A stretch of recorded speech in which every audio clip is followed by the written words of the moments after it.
All right, guys, welcome in. It's Thursday. It's time for Total Bases. Got to be honest, I didn't really want to do a show this morning. But you know what? Coming on here and talking baseball for an hour, I think will be good for everyone.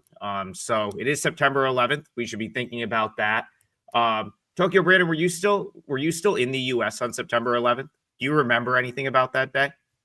I do remember that day. I was actually already here in Japan, living in Japan. You were probably like 12 years old, right?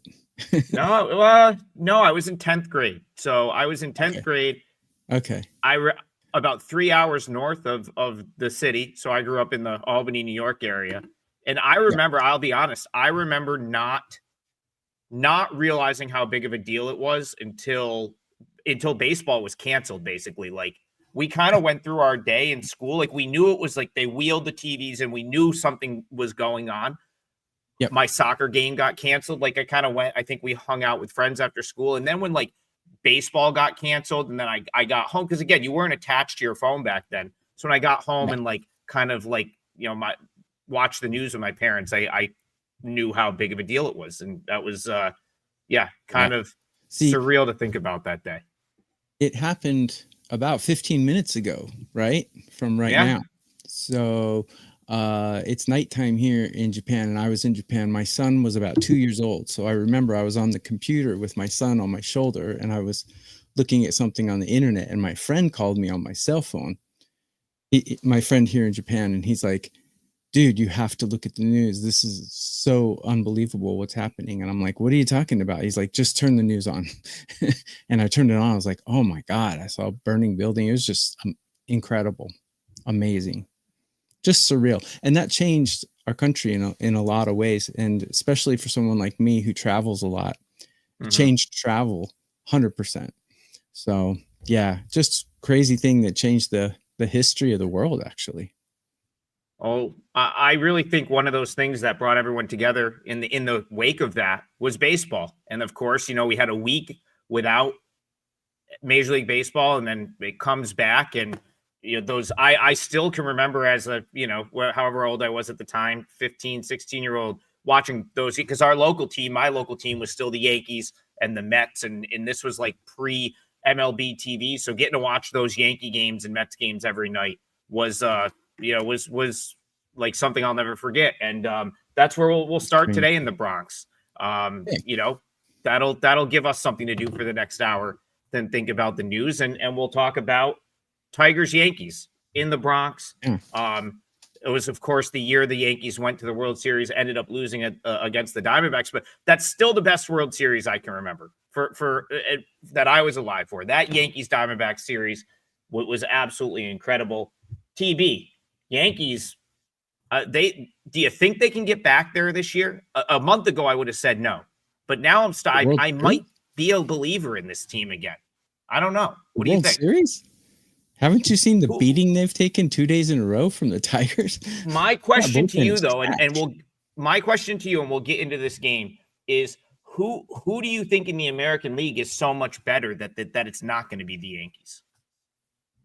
Well, they got Nuke Weaver out there giving up runs every time he takes the mound. They got Williams, who doesn't have his head straight. They got so many guys who can't hold games down. You're asking who could be a contender in the American League? Astros are always a contender. The Blue Jays are always the Blue Jays are a contender this year, but Blue Jays have bullpen problems too. But I think their bullpen is a little more stable than the Yankees right now. I think the Blue Jays might surprise some people. They're really playing some solid baseball right now. Let's tie it into this game, TB. How about the Tigers? I know Sean is ready to explode in the chat right now because he wants me to say the Tigers. And as you do process of elimination, like Tigers might be a team that's the toughest out of anyone in the playoffs. They may be the sneakiest team of the bunch. So what do you think about this matchup? The problem is they only have one real legitimate pitcher in their rotation. I think that's going to hurt them in a series. You got to cover the logos and stop being a fan for a minute and actually think. Are they playing World Series baseball? Do you think? I mean, yeah, they put a spanking on the Yankees, but Yankees, I think that's another team. If you cover the logo, they're just not as good as their logo is. But yeah, I mean, the Tigers, you can't argue with their record. I just think the Blue Jays have more talent than both of those teams. And they're actually peaking right now. So I think it's the right time for the Blue Jays, although they have a shaky rotation as well. So yeah, it's hard to say. So in this game tonight, as you said, the Tigers have kind of, got the best of it the last couple of days. It looks like we're going to have Cam Schlittler, and for the Tigers, it's going to be kind of, AJ Hinch. He loves to do this. It's yet to be seen if he's going to do this in the playoffs this year. But AJ Hinch more than anyone loves himself a bullpen game, and I think that's kind of what you're going to get today with Tyler Holton as like the opener. Schlittler's a guy I've been really impressed with, but I don't know that I'd lay this price here with the Yanks. What do you think about tonight's matchup? Yeah, my first impression looking at this was, Yankees all the way. And then I looked at the line and I'm like, oops, not for that price. But this is one of those gambling tricks you can do. I think after getting beaten in the head 2 games in a row, I think the Yankees will come back and at least take this one. The Tigers bullpen, I have them rated 26 out of 30 in current form.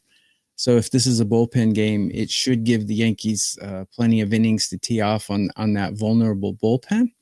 I think the Yankees are a good home team, and really hard to sweep a team like the Yankees 3 games at home or to win 3 in a row.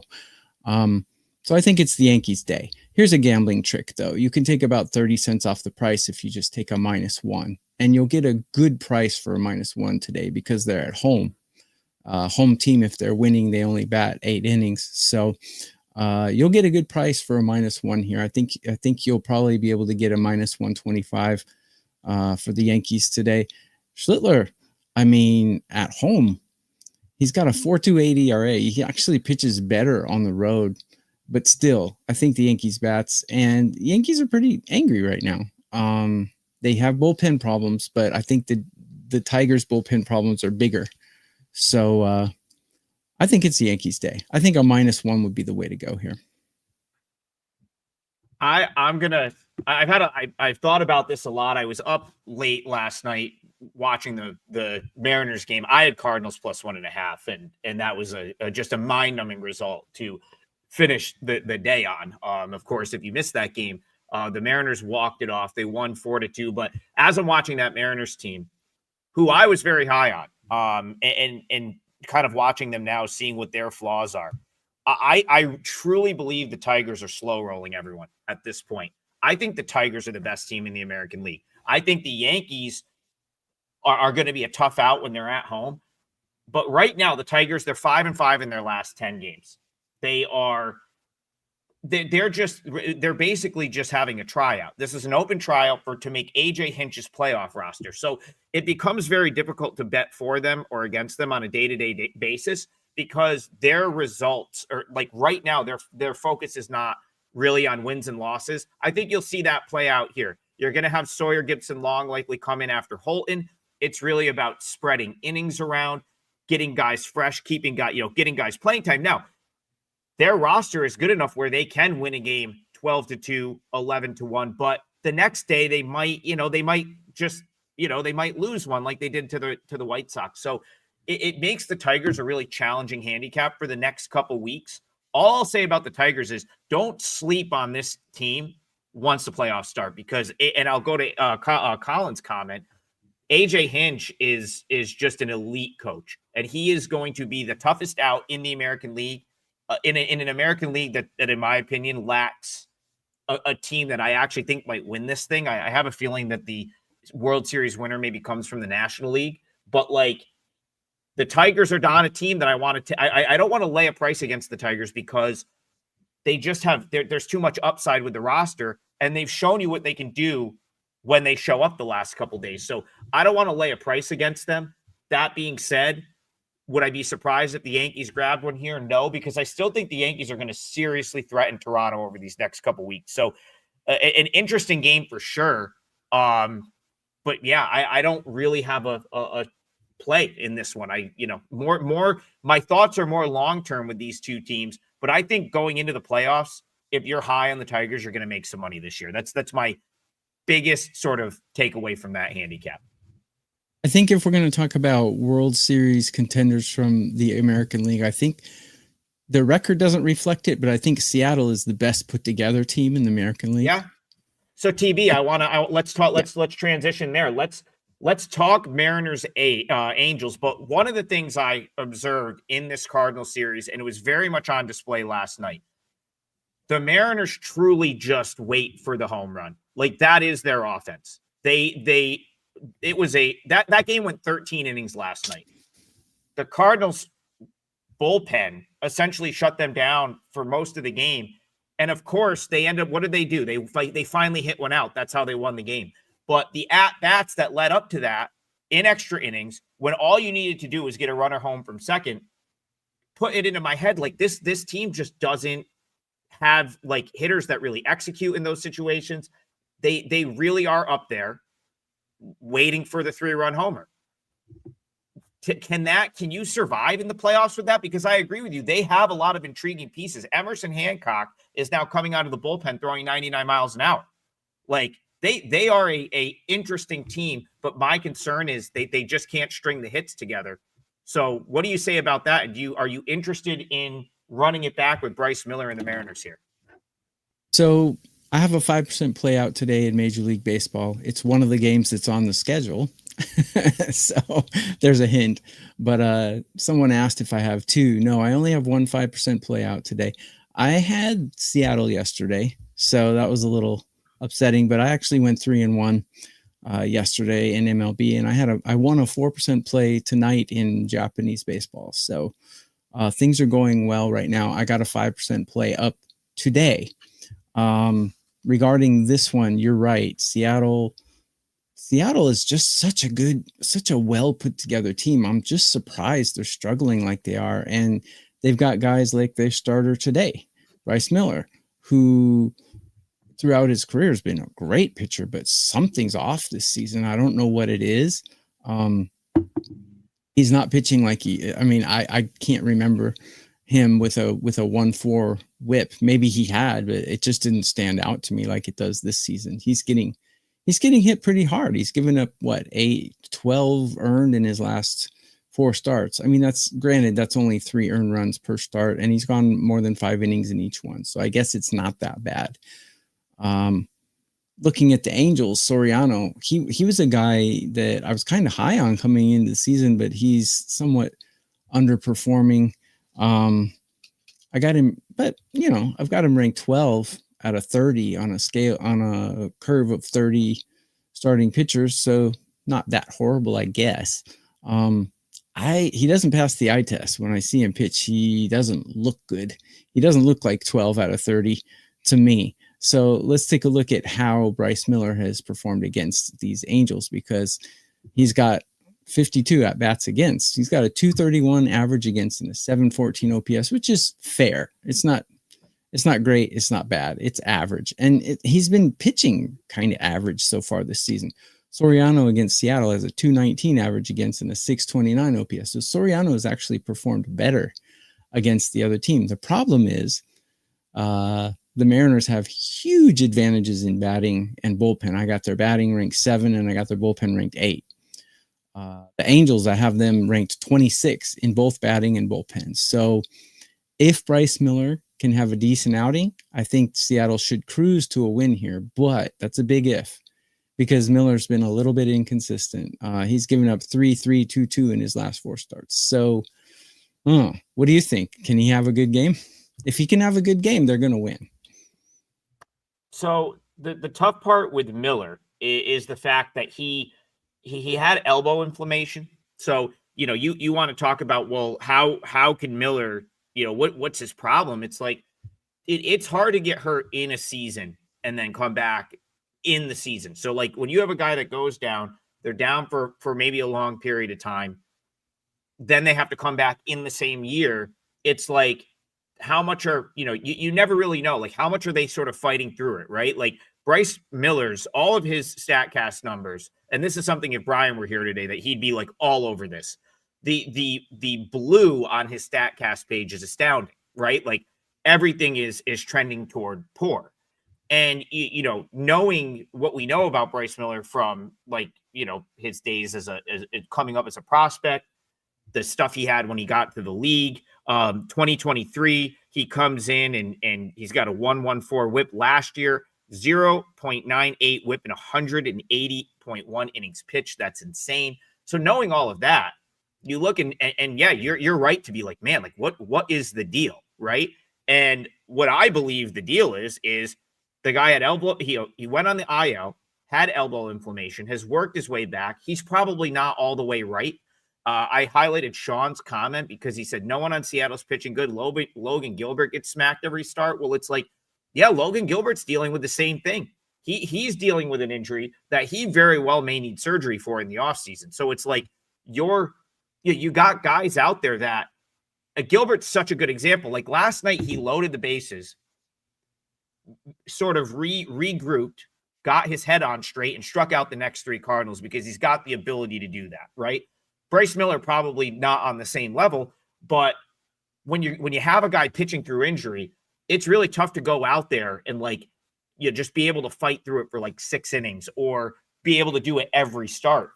That's kind of where my concern lies with Miller at this point. So, you know, this is kind of another one where the price point is, I have no interest in laying $1.60 here with the Mariners, knowing for a couple of reasons. One, they've really used up the leverage bullpen arms from the Cardinals series. They used all their relievers. You know, the last 2 days, every Mariners reliever has been out there, and they've been out there in like a high leverage spot.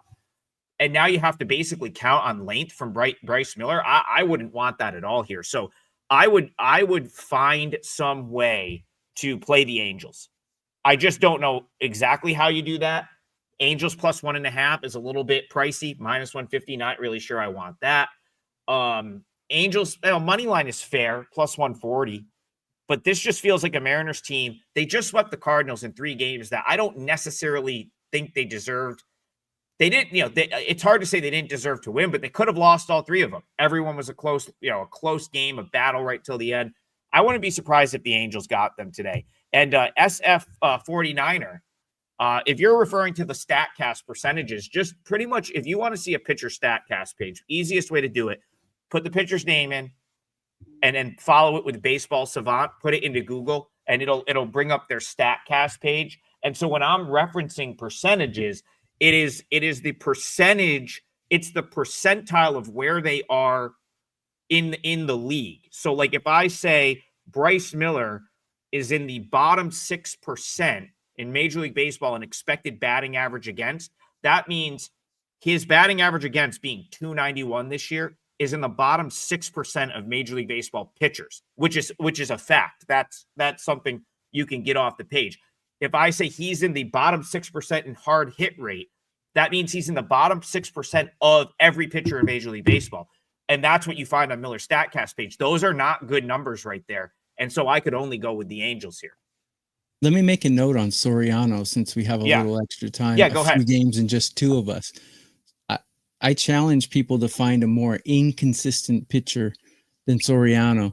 Let me tell you about his last few starts. His last start, he gave up 8 earned. 2 starts before that, he shut the teams down for 5 innings and 7 innings, 0 earned, 0 earned. Start before that, he gave up 5 earned in 5. Start before that, he shut the Dodgers down for 6 innings. The start before that, he gave up 7 earned to Tampa Bay. So we've got game logs of 8 earned, 0, 0, 5, 0, 7. So basically with Soriano, he's either gonna shut them down for 6 innings or he's gonna get bombed. So whichever it is, roll the dice and find out. Yeah, he's not a safe guy to bet. In the chat makes a really good point, and I think this is very important if you're trying to handicap or bet this game. Soriano ground double play ground ball king. Okay, Soriano's ground ball rate is as high as any pitcher in Major League Baseball. What that means is when Soriano is on And this sort of proves TV's point right here. This is exactly what Tokyo Brandon's trying to tell you with Soriano. When he's on, he's keeping the ball down. It's really hard to hit him out of the ballpark. He's getting strikeouts, and he's probably getting some of the the more powerful hitters to roll over on pitches, double plays, gets out of innings. When he's not on, that means he's not getting the ground balls. That means his pitches are a little bit elevated, and that is what a team like the Mariners is going to feast on. Because what did we already establish with the Mariners? They're trying to hit the ball out of the ballpark. That's what every guy in that lineup, 1 through 9 for the most part, is trying to hit the ball to the ballpark. Colin in the chat was like, they're the West Coast Yankees. That's not necessarily a bad thing. We've seen the Yankees have tons of success over the years with teams that strike out a lot, that are everything is predicated on the home run. So I'm not saying it as like it's like a bad thing for the Mariners. What Jose Soriano shows up tonight is going to probably decide this game, because if he's not getting that ground ball and those pitches are elevated, you probably have a nailer homer. You probably have a couple of bombs, and suddenly Mariners are back in the driver's seat. It makes it a very difficult handicap here. I was happy for their bomb yesterday because I had Seattle -1. Yeah. Going into the ninth inning, they hit a 2-run home run to win it, and that rarely happens. So I was pretty happy to get the win instead of the push. Like I said, I was on the other side of that, and I was talking to people on Twitter, and they're like, "That's a horrendous beat," and that was actually the bottom of the 13th. That game went 13 innings, and it's like, but you had to know that when the Cardinals could not score, you had to know it was probably coming, because if you watched every at bat in extra innings, every person that came to the plate for the Mariners was trying to end the game with a home run. That literally is how they bat. So when you take it back to this game, Soriano, if he can't keep the ball down and it's up and he's giving up fly balls, he's probably going to get crushed. So maybe it's a live betting type thing. Maybe you see how Soriano looks in that first inning, but if the ball's up and he's not like getting either strikeouts on balls that are diving or grounders, it's going to likely be a long night for him. And it makes it a tough game to bet. But a great discussion right there, TV. It's a good, you nailed the point about the inconsistency in his results, and it has everything to do with his ability to keep the ball down. If there's a more inconsistent pitcher, I'd like to see who. I mean, 0 earned, 0 earned 8, 0 earned 7, 0 earned 5. It's like crazy. Yeah. It makes it based on where it's priced. It makes it a really tough handicap. So that's it. That's an interesting game. I want to go to. I'm just going to pick a game. I didn't see one in the chat, but I do want to. I noticed that right now, people seem to want to touch on the games that I guess have some sort of impact. So unless you're asking for a game specifically, I will try to stay on the games that are maybe a little bit impactful. Just for picking games at random here, and one that again, we kind of have talked about this series every day. That has a lot of it's a very impactful game is the Guardians-Royals series. Royals get a game they absolutely had to have yesterday, 4-3. We kind of talked about it being a bullpen game, and they were, I guess what I maybe suspected, even though I didn't bet this, was that they might be able to piece it together with the arms they had for that game. So I just want to pull up yesterday's box score real quick before I kick it over to you and give you a chance to write down the timestamps, because I know you're trying to do that, and usually Bryan gets to talk. The Royals did exactly what we thought they might do yesterday. Bolin for 2 innings. They bring in Zerpa for like 1 2/3, Long, Avila, Urseg, Estevez, and they close out a game they desperately needed to have 4-3. Now they come in today, TV, another game that is paramount to both these teams having any sort of chance to make the playoffs. You have the Cleveland Guardians 3.5 out, the Royals 4 out. I feel like the team that loses this game is done. I really, truly believe that this is an elimination game right here, because I don't see, especially for the Royals, I don't see how you come back from like more than 4 back at this point. They're going to go with Steven Kolek, who has been pretty good since showing up in Kansas City. On the other side is Gavin Williams, who I kind of wish Bryan were here to talk about, because I feel like he's really had a good beat on him. Gavin Williams, other than when they messed with him after the no-hitter, has been very solid. So Royals Guardians, massive game for these two teams. I'm calling it an elimination game. I think the loser of this game is cooked, done, out of any sort of playoff conversation. Do you have a bet here in Royals Guardians? Yeah. Looking at the way these pitchers face the other team, Kolek, he doesn't have really a good enough sample size to measure, but he has given 4 hits on 5 at bats against these batters, if that's worth anything. But Kolek is a really good road pitcher. But he was just traded to another team. So I think the road home split, everything's on the road for him now because he's getting used to a new ballpark. So I can't really take that into consideration either. If you look at his last few starts, though, he's pitched really well. 2 earned, 1 earned, 2 earned, 3 earned. So he does have a knack for not getting bombed. So something to be said for that, because like we just talked about Soriano, he does have a propensity to barf on the mound, shall we say. Taking a look at Gavin Williams, though, he has amazing stats against these Royals. 91 at bats against, a 209 average and a 635 OPS. Anything under 750 is pretty good.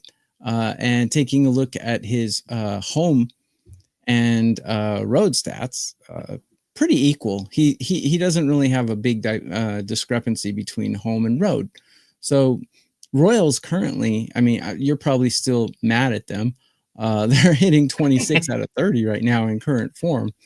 And the Cleveland bullpen is just pitching lights out right now. So I would look to a Royals team total under here. I wish it was 4.5, but I guarantee you it's 3.5. Let's take a look. Yeah, it's 3.5. So we're not lucky to get that 4.5, but I think a under 3.5 is a decent play here. I'll consider making that my parlay leg unless something else comes up. Not official yet, but Royals under I think is a good bet considering Williams pitches great against them and the bullpen is just on fire. So I'm not okay. I kind of disagree with that a little bit, but not so much that I would say like I like the other side of that bet.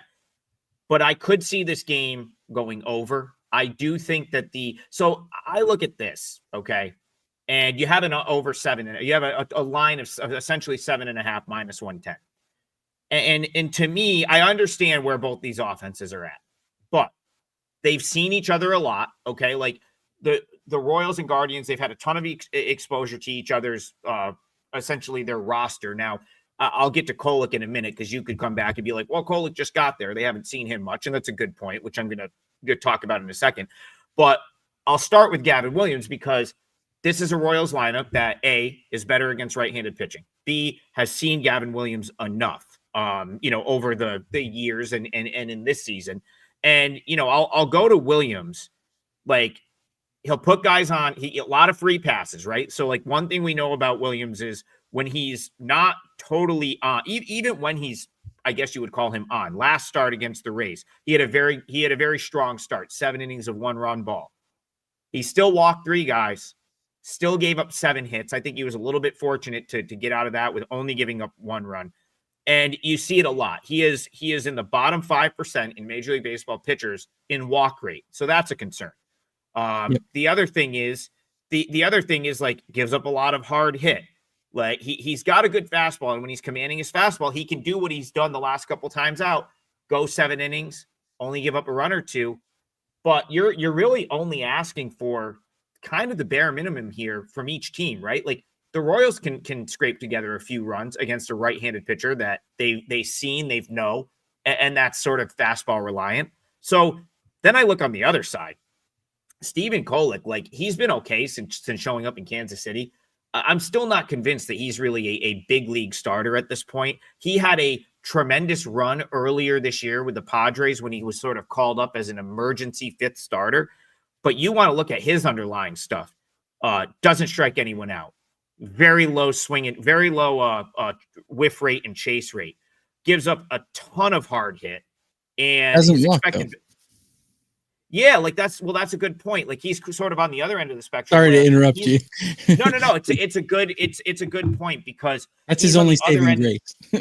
Right. Like he's on the other end of the spectrum where he's not going to just put you on base for free, but he's also everything's in the zone. 273 expected batting average against. Expected ERA is like 450. Yeah, not good. This Guardians team is not like so dreadful offensively that they can't string some hits together. They just don't have the power guys, and like they're not going to put like oftentimes they're not going to put like the big sort of crooked numbers up. But I think the Guardians can handle that. And then you go to the bullpens, and the Royals used basically everyone to pin down that win yesterday. So I would look to a full game over 7.5 here. I'm not saying your bet doesn't get there. It could, but I mean, this sort of feels like a scenario where you're going to get, each team's going to get at least 3. And I think if there's a team that's more likely to put the crooked numbers up, it's going to be the Guardians on either Kolek or the Royals bullpen. So maybe both of our angles are get there in the end, because I could see like a 6-3 type game, 5-4, 7-2, like it just 7.5 seems low here. I really like the over in this game. To back up your point, I have the Guardians rank 11 in offense current form. Well, they're hitting better. Doesn't mean they're the 11th best team. It means currently that they're hitting well. So they're hitting better, and they tend to hit at home. That's the other thing. They tend to hit the ball a little bit better in their home ballpark. So it's an interesting game. I think the over, and like you said, the loser can probably kiss their playoff hopes goodbye. They're going to be close to 500 after that. So yeah. And someone in the chat was like, these two teams, but both these teams have had no shot at the playoffs for a while. Like, I kind of agree with that statement too. Neither of these teams, I haven't really at any point in the year like really expected either of these two teams to overtake like a team like the Mariners or someone that they were chasing. But yeah, it's two teams that I don't think are very good and that know each other well. Like if one gets a little bit of a lead here, maybe it gets out of hand. All I know is it's going to take really strong pitching on both sides to keep that under 7.5. And I just don't see it with the guys that we're going to see on the mound today. So I like an over. All right, Queen Rock. The Royals looked like a team of destiny. The Royals looked like a team of destiny about a month ago, but man, have they gone downhill. Yeah, and Bryan Leonard, our third, he'll be back tomorrow, but our third panelist pointed out that they had a really decent trade deadline. I too kind of agreed with that. I thought the Royals were in a really nice position to make a run like at the end of July, but just not a great ball club. They're a very average team. So are the Guardians. Not playoff teams, but here I think they could score on each other. So I like the over. Probably. Doyle rules. He wants an early game, TB. Let's give him an early game. And I saw someone else ask for Pirates Orioles, and I think that's an early one. So why don't we go there? Let's go to Pirates Orioles. So I want to yesterday, I think, did you win a bet in this game yesterday? Did you end up getting to the window with that? Like you nailed the under 1.5. I mean, they were under 1.5 for the game. Yes. Yeah. Yes, I won the Orioles under 1.5 versus 5. Yes, I did. 2%. Oh, okay, yeah, okay. So they really were under 1.5 for the game. They didn't score that second run until the 10th inning, which as we know doesn't count, right? Like if you're scoring in extra innings, it's helped by the ghost runner. But like, to make the point, like you were right about that. Like Orioles couldn't hit Skeens at all. 2-1 final. Any under got there. I know that's kind of like the way we tilted our handicap in this game yesterday. Now we come back. I believe this is the fourth game. Is this the fourth game of the series or the third? Okay, it's the third. So we're coming back. Orioles are hot right now, though. I got to say, like, this team it's going to be too little too late for them. And they're still very, very young. And I think you're going to see them struggle with like big time elite arms like Paul Skeens. No question, though, this Orioles team's playing great ball. They have been for a couple weeks now. It's going to be Cade Povich. It looks like a video for the Pirates. Do you continue to ride the Orioles today, TB? No, I did not ride them yesterday. I bet their team total under yesterday. Right. And for this one, man, Oviedo impresses me. Same. He impresses me. Can you hear me? Is everything okay with my sound? Yeah, I was just saying, I agree with you there. He's been very underrated. Go ahead. I'm having like Bluetooth issues and stuff. So just my sound might cut out or something might happen. But anyways, Oviedo has been very impressive. Look at his last few starts. He's given up 0, 2, 1, 1, 2. Those are impressive numbers. Hang on. My sound is going to cut off right now. So I'm going to put it on speaker. Sorry. Hang on. That's all right. All right. Sorry about that. Can you hear me? Yep. Okay. So Oviedo's been very impressive. And taking a look at Povich, he has not been impressive. 1.46 whip. And against these batters, we don't have a sample size. But man, Povich, he can get rocked. He doesn't get blown up, but he like, you can count on him for 3 or 4 earned runs almost every game. Looking at how the teams compare against each other, I have the hitting almost equal, both a little bit dreadful, but fairly equal. Bullpens fairly equal, but I have a huge discrepancy in the starting pitching. I got Oviedo ranked 6 on a curve of 30, where I got Povich ranked 26. Looking at this, I did put out a client play on this as 2%er. I like the Pirates first 5 plus the half run. I think Oviedo can hold them down at least 1 earned run, but I think the Pirates can probably get 1 off Povich as well. So I think the Pirates can at least pull out a tie here in the first 5. That's how I'm approaching this. And I did put that out as a client play. Yeah, I like, so I'll go back to before the series even happened, and just kind of like coming into the month of September. I really like both of these teams where they're at right now, where they're at against the market. I think you have 2 very undervalued teams in terms of, like, they've both been out of it for a while. So now you've kind of got this young influx of talent. They're playing, they're better, in my opinion. Both of these teams are better versions of what they were earlier in the year, like the Pirates with their young pitching. And Oviedo is a guy that would have likely been in this rotation right off the rip. He was hurt. He spent the majority of the first half of his season coming back from injury.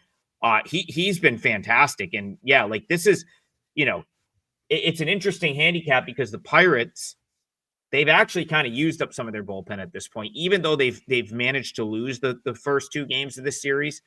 They did cook through some of their bullpen arms. So that's not like, that's something that is not, I would say, ideal if you're looking for a Pirates sort of side bet. The other thing here is, like, the Pirates, like, they typically don't sort of crush left-handed pitching.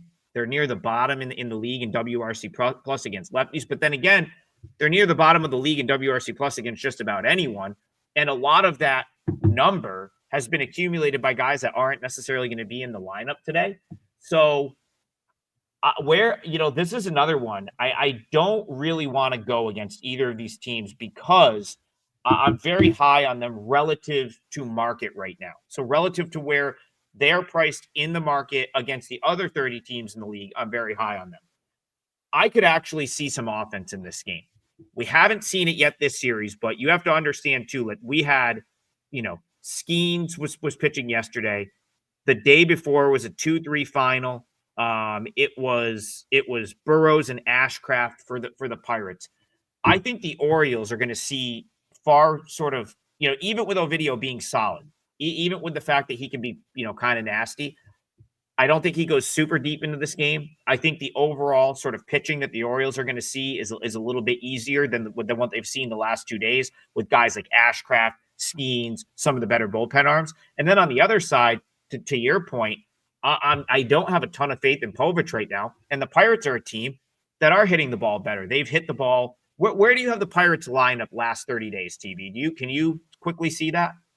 Well, my current form is not exactly last 3 days. I take the last month, last month or so. Where do you have the Pirates lineup the last month?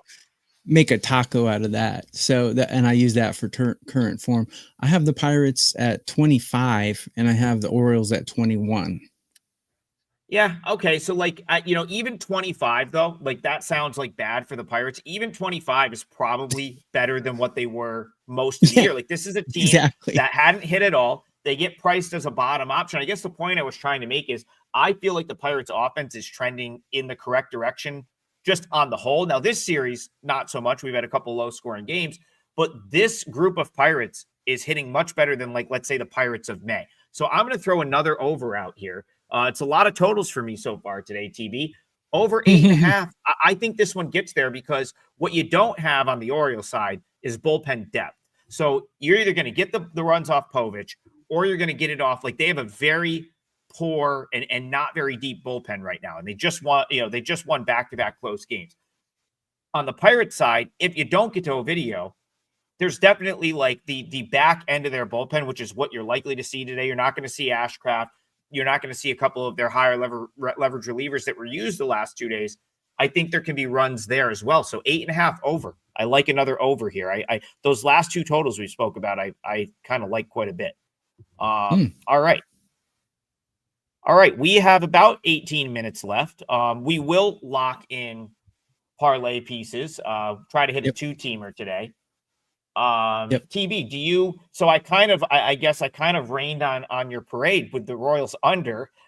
Do you still want to go there in the parlay, or do you have something that you want to talk about that we haven't talked about yet to get the parlay started? Yeah, let's talk about the Padres and Rockies, because I think I'll make this my piece of the parlay. Where are we at right now? 41 minutes and 14 seconds. So yeah, we'll do that full game. Let's go to that one. Go ahead. What's that? Yeah, we'll just do our full breakdown of Padres Rockies because we haven't talked about it yet. And go ahead. That's what I'm gonna do. So taking a look at the Padres and Rockies, look, the Padres are just a better team, and they're hitting despite not playing very inspired baseball recently. I still think, let's see, where do I have them ranked? I have their lineup ranked 10 out of 30, despite playing uninspired baseball, where I have the Rockies ranked 16. So not a huge discrepancy here, but the big discrepancy is the bullpens, because the Padres bullpen is very solid, even though they're not playing that well. Rockies bullpen is ranked 27, according to my rankings. And the Rockies are starting a pitcher today who has 9 innings of experience, and he has given up more than 9 runs in those 9 innings. Let's see. He gave up 6, 3, and 4. So not very good. 13 runs in 9 innings, and 6 of those runs were to these Padres. Looking at the team total, Padres 4.5 seems really low to me. I think they have a shot to blast McCade Brown, and even if they don't blast him, they can blast the 26th ranked bullpen after he goes out. So I think 4.5 here would be good. If you don't trust Vasquez, you don't have to trust Vasquez, because Colorado's putting runs up, and Vasquez certainly is vulnerable to getting hit by these guys. So forget Vasquez, forget the Rockies, and just go with the Padres team total over 4.5. That's going to be my parlay leg. I think it was minus 160, 50. I'll get you the exact number in just a moment off Pinnacle, because that's what I have up. Padres team total, you said over 4.5. Yeah, I'm seeing minus, like, I see a minus 140. I see a minus 150. I think we could say minus 150. That's fine. Minus 132 on Pinnacle. So yeah, I was gonna say I see some 140s. I see more 140s than like 150s. Let's say minus 140 then.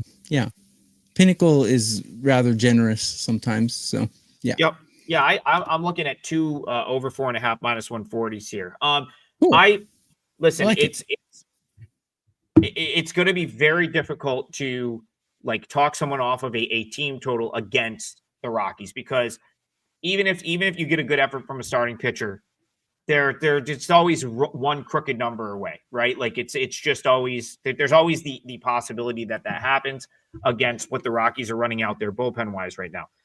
That being said, I like McCade Brown a little bit, and so I'll tell you, he has spent, so he didn't spend any time at AAA. The only reason I kind of had him on my radar is my cousin. I have a cousin that lives over in Connecticut, and her and her husband go to Hartford Yard Goats games frequently. And so when they go, they always text they always tend to text me to let me know that they're at the ballpark. And what I do is I kind of look at the roster and say, oh, okay, I think this guy's good. This because that's a double A team. So obviously they're not, they just show up. They don't know who any of the players are. And so I look and see who's pitching for that day, who's in the lineup. And it kind of got me to look at McCade Brown a little bit. And I saw, that so first of all, it's craziness that the Rockies double A team is over in Hartford, Connecticut, but that is true. The Colorado Rockies double A affiliate is all the way over in Hartford, CT. And McCade Brown, that's where he spent most of his year. He actually started the year in high A, came up to double A, has easily been the best pitcher in the Rockies farm system this year. Better than Dollander, better than Palmquist, 1.07 whip in the minors, 105 strikeouts and 76 and 2/3 innings. So, they called him up directly from double A. I got to be honest, I may be a McCade Brown believer. And again, I'm not saying that the Padres won't find their way to some runs at some point in this game. But, yes, he's been crushed in a couple of big league starts. But you got to remember, they gave him no time at AAA whatsoever. They called him up. They said, hey, we need you. No AAA. You're going to come up and you're going to pitch against the Pirates. Obviously, that didn't go well. He's faced the Cubs and the Padres so far. And last time out, he got smoked by the Padres. So that may be a little bit of concern. But this guy's got good stuff. And I would just be cautious of thinking that you can just fade him for a free win here, because he has had really good stuff all season in the minors. And I just think that those 3 starts that you've seen at the big league level are him just he had no time at AAA. They just said, hey, Hartford Yard, go. We need you in the big leagues. And I don't, I think he needed a little time to get his feet wet. Here's the point I'm going to make about this game. At some point from now to the end of the season, he's going to come out and throw a gem. I don't know if it's going to be here, but I bet you he has a 6 shutout inning type outing in him, because his stuff is that good. I don't care, TB. You don't strike out 105 guys in 76 and 2/3 innings over a full season in the minors without you being kind of okay. I like Rockies plus 1.5, plus 105. I think that's a reasonably good bet. And I hope for your sake and our sake for the Parlay TV, it's a higher scoring game, because this is Randy. That you want to know who's worse than McCade Brown? It's probably Randy Vasquez. Okay, this is a guy that is a 4A starter at best. Someone in the chat's someone's in the chat this is one of Adam's wrong takes. Listen, I'm not saying TB's play is not going to hit, but I'll tell you right now, McCade Brown in a year is going to be higher on all of your rankings than Randy Vasquez. And you can get him right here, plus 1.5 at plus money. If I had to pick a side here, it's Rockies plus 1.5 all day at that plus price, because McCade Brown is really good. But obviously the Padres, they need the game. They're at home. So I don't think getting to the 4.5 is impossible, but I think Brown can keep them in this game. I'm just trying to give you guys the best info possible. Circle McCade Brown. If it's not this start, it will be next start. He's got a gem in him at some point. Go ahead, TB. 2 points to make. Maybe he did accumulate a lot of strikeouts, but he did not do that against Manny Machado and Tatis. Correct. Those are tough batters. That's a good point. Those are tough outs. And it's rare these days that they don't give a guy at least a start or 2 at AAA. You're so right. That's why I'm saying you got to take those numbers with a grain of salt, because he had no time at AAA. And you're right. So coming up and getting bombed by some big league hitters is not the Colin Gregory said Randy will be in the KBO. That is as factual of a statement as I have ever heard. Cue up the Randy Vasquez to Lotte Giants right now. 2027 KBO starter right there. 100%. He might not be Lotte's best pitcher, but anyways, my second point is I've been to Hartford, Connecticut one time. It was the most depressing place I've ever been. I walked down the street on a Saturday, and McDonald's in Hartford are closed on Saturdays. There's no street traffic. It was like a ghost town. I was depressed. Hartford is such a weird city, because there's parts of Hartford that you literally feel like you're in Manhattan that are super downtown, kind of by where the yard. Yeah. So dude, it's very, very odd, because I felt like it was a ghost town. down by like where the Yard Goats play and where the XL Center is, where UConn plays, it looks like you're in Manhattan. You feel like you're in a huge city. If you go to like, I think it's West Hartford, it looks That's like abandoned and it's not very nice. It's a weird city. But I was hungry. I went to McDonald's. They're like, it's closed. I'm like, you close McDonald's on the Saturday? Yeah, nobody comes here. I'm like, whoa. Anyways, just a little point.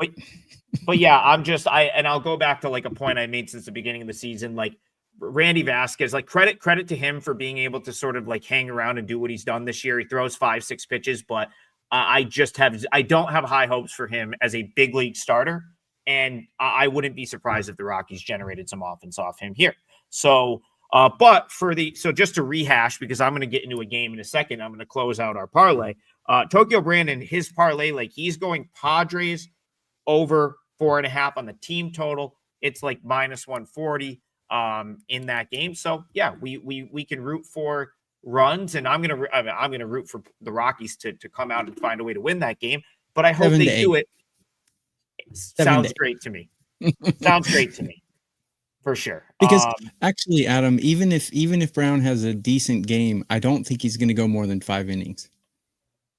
Yeah, I could see that. Like he's right, because they have no reason to like really run his innings up there at this point. So I do think you're probably right in the respect that you should get like 4 innings out of this Rockies bullpen. I don't disagree with that. Hoping. But Colin, I'm with you. Hey, hand up, right? Like I've lost money this year fading Randy as well. He has been, and this is such a good comment. Like I don't really know how to quantify it. I'm sure on the StatCast page you can. He is insanely lucky when it comes to batted ball luck and like getting out of innings where there's traffic on the bases. Guys like Houdini, he's always finds a way out. TB, like it's crazy. Half his games are in San Diego. Yeah. Anyway, it's a very pitcher-friendly park. So, yeah. All right, let's go to. I'll close this parlay out. I'm gonna go to a different game here. Let me just make sure I have the line up on it first. I feel like they haven't come up much recently, but the White Sox, they were obviously my team for a long period of time. You know, I was kind of feel like I was ahead on the curve on them coming out of the All-Star break, playing better ball. They sort of, they had a wheels fall off moment there for a while, like end of last month, earlier part of this month.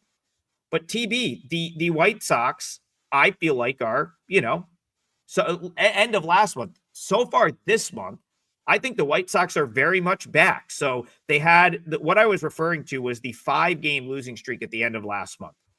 Since August 31st, the Chicago White Sox, 1, 2, 3, 4, 5, 6, they're 8-2 straight up. They're 8-2 straight up since August 31st.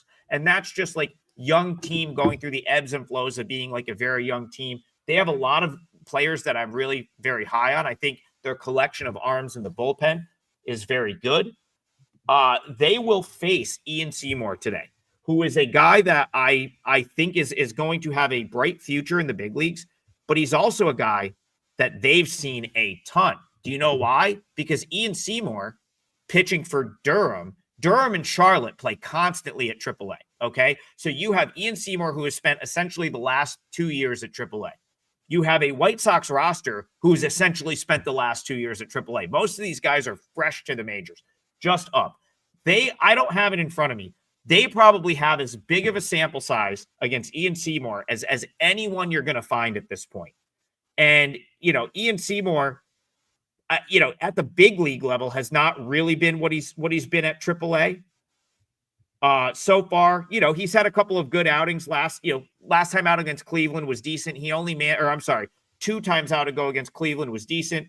5 shutout innings, but the last 2 times out gave up 4 runs to the Nationals, 5 runs to the Guardians.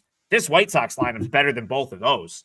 And then you've got Shane Smith, and even with Shane Smith's ups and downs, I still think he's had a very solid season. And I like these bullpen arms for the White Sox. The Rays are the team, Tokyo Brandon, that I think you can stick a fork in at this point. They had their big run, their big winning streak. This team's now 5.5 games out. They lost yesterday. Their season is over.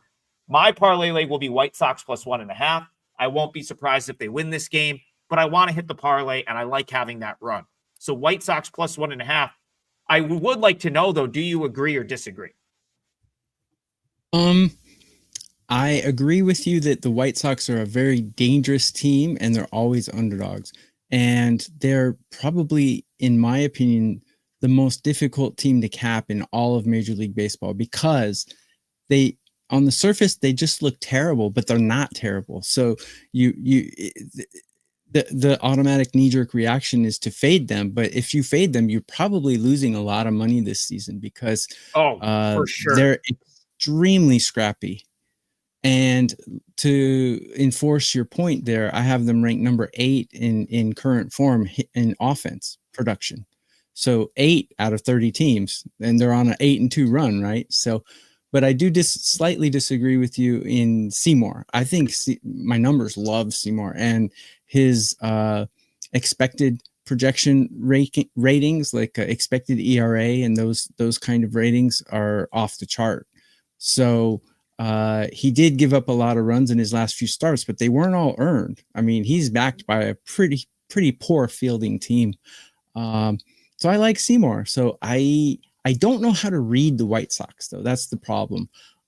They're hitting better than Tampa Bay. Bullpens are both fairly decent, slightly above average.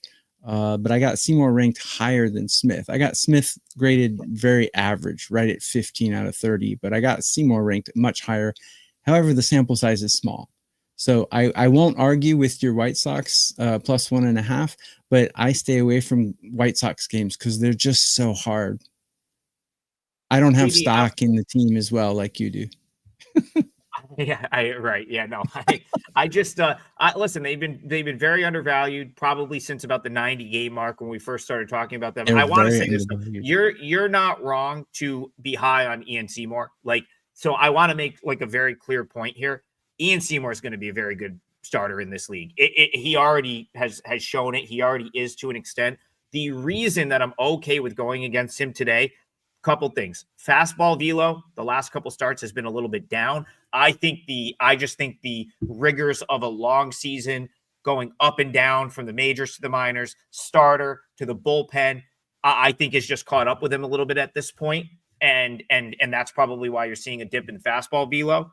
And then the other thing is just, it's a rare scenario where you have a guy that's new to the MLB that the other team has seen a ton, because the White Sox and Rays minor league teams are essentially rivals, which means they play more than any of the other teams. Like, so basically AAA, they're going to pair you off. Like, so Syracuse, Rochester play more than like anyone else. Durham, Charlotte play like more than anyone else. So they have a big time sample against him. And again, you rarely find that the big league roster is essentially all AAA guys from the last year and a half. And that's what you're getting with the White Sox. So I think it is a really good spot for the Sox, and you're catching the 1.5 on a team that's starting to fade out of the race. I really love this spot and setup for the White Sox today. All right. We have reached the end of the show. Got a lot in today. That was good, TB. I feel like we got a lot of good stuff, a lot of good conversation in. Yep. So for the parlay, it is a nice, clean, tidy 2-1 parlay, plus 200. I am on White Sox plus 1.5 for the full game, and Tokyo Brandon's going to be looking for runs at Petco Park tonight. Padres team total over 4.5. So we got White Sox plus 1.5 full game for Trig. Padres full game team total over 4.5 comes out to 2-1.